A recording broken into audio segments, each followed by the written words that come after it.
Welcome to the Slop Farm. Enjoy the video.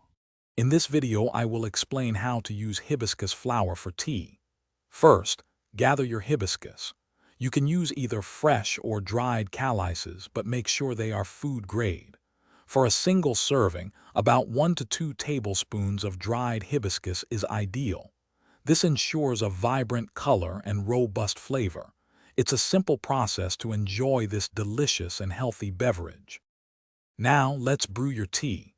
Bring about 8 ounces of fresh water to a rolling boil. While the water heats, place your measured hibiscus into a heat-proof mug or teapot. Once the water is ready, carefully pour it over the hibiscus. This initial step is crucial for extracting all the wonderful flavors and vibrant color from the flowers. Next, allow your tea to steep. For a mild flavor, steep for about 5 minutes. For a stronger brew, go up to 10 minutes. Once steeped, strain the tea to remove the hibiscus flowers, leaving you with a clear, beautiful liquid.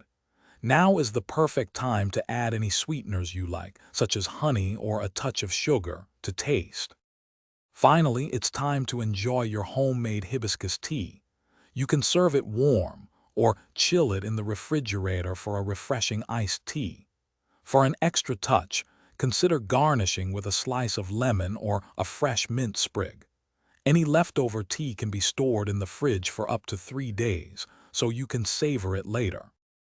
Thanks for watching. Consider subscribing if we helped you today.